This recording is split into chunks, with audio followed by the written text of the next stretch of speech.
이유부터 말하자면 노력해도 인생이 풀리지 않는 가장 큰 이유는 노력의 양이 부족해서가 아니라 잘못된 방향에서 너무 오래 버텼거나 이미 한계에 도달한 상태에서 계속 자신을 밀어붙이고 있기 때문이다. 이제부터 그 이유를 하나의 흐름으로 길게 말해보겠다.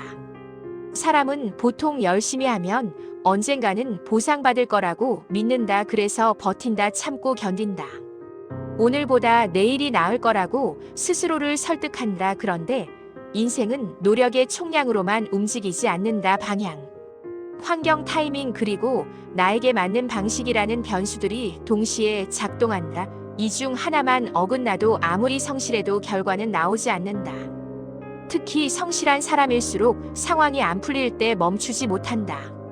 이미 틀어진 구조 안에서 더 애쓰면 언젠가 뚫릴 거라 믿기 때문이다. 하지만 인생의 많은 문제는 벽을 더 세게 밀어서 해결되지 않는다.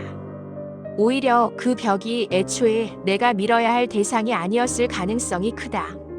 계속 꼬이는 시기에는 보통 세 가지가 동시에 일어난다. 하나는 에너지가 고갈돼 있는데도 스스로 그 사실을 인정하지 않는 상태. 둘째는 남들 기준의 성공이나 정상 루트를 무의식적으로 따라가고 있는 상태. 셋째는 이미 삶이 방향 전환을 요구하고 있는데도 예전 방식에 집착하는 상태다. 이때 사람은 더 노력해야 한다는 강박에 빠지고 그러면 실패는 곧 내 무능처럼 느껴진다. 그래서 자존감이 무너지고 생각이 많아지고 결정이 느려지고 그 느려진 결정 때문에 또 기회를 놓치고 그러면서 인생이 점점 꼬이는 느낌을 받는다. 하지만 여기서 중요한 사실이 있다. 인생이 꼬이는 구간은 종종 잘못 살고 있다는 증거가 아니라 이전 방식으로는 더 이상 갈 수 없다는 신호다. 관계가 틀어지고 일이 막히고 내가 나 자신을 싫어지기 시작할 때는 삶이 나에게 멈추거나 바꾸라고 말하고 있는 경우가 많다.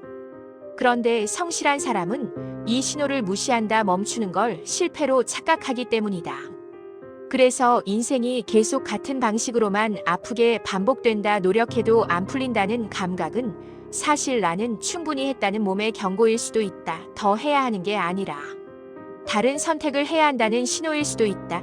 당신이 이 질문을 하고 있다는 건 아직 무너진 게 아니라 이해하려는 단계에 와 있다는 뜻이다. 인생이 꼬인다는 느낌은 끝이라는 의미가 아니라 재정렬이 필요하다는 알림에 가깝다. 그리고 이 구간을 통과하는 사람들은 대부분 나중에 이렇게 말한다. 그때 내가 못나서 그런 줄 알았는데 사실은 방향을 바꿔야 할 시기였다고.